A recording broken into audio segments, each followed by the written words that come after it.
രാഹുൽ മാങ്കുടത്തിനെതിരായ ലൈംഗിക പരാതിയിൽ പാർട്ടിക്ക് ചെയ്യാവുന്നത് ചെയ്തു കഴിഞ്ഞുവെന്ന് കേരളത്തിലെ ചുമതലയുള്ള AICCയുടെ ജനറൽ സെക്രട്ടറി ദീപാദാസ് മുൻഷി.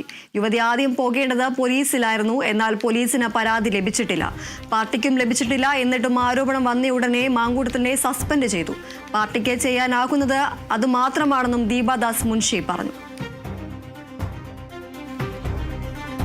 രാഹുൽ മാങ്കുടത്തിനെതിരെ യുവതി മുഖ്യമന്ത്രിക്ക് പരാതി നൽകിയതിന് പിന്നാലെ ഇപ്പോൾ ലൈംഗിക പീഡന പരാതിയിൽ ഇപ്പോൾ പാർട്ടിക്ക് ചെയ്യാവുന്നതെല്ലാം ചെയ്തു കഴിഞ്ഞു എന്നാണ് കേരളത്തിന് ചുമതലയുള്ള AICCയുടെ ജനറൽ സെക്രട്ടറിയായ ദീപാദാസ് മുൻഷിയുടെ പ്രതികരണം പുറത്തുവരുന്നത്. യുവതി ആദ്യം പോകേണ്ടത് പോലീസിലായിരുന്നുവെന്നും എന്നാൽ പോലീസിന് പരാതി ലഭിച്ചിട്ടില്ല എന്നും പാർട്ടിക്കും ലഭിച്ചിട്ടില്ല എന്നടക്കമുള്ള കാര്യങ്ങളാണ് ദീപാദാസ് മുൻഷി പറയുന്നത്. എന്നിട്ടും ആരോപണം വന്നയുടനെ മാങ്കുടത്തിനെ സസ്പെൻഡ് ചെയ്തു.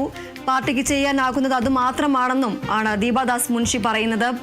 പരാതി ആദ്യം നൽകേണ്ടത് പോലീസിനായിരുന്നു എന്നാണ് ദീപാദാസ് മുൻഷി പറയുന്നത്. യുവതി ആദ്യം പോകേണ്ടത് പോലീസിലാണ്, എന്നാൽ പോലീസിന് പരാതി ലഭിച്ചിട്ടില്ല.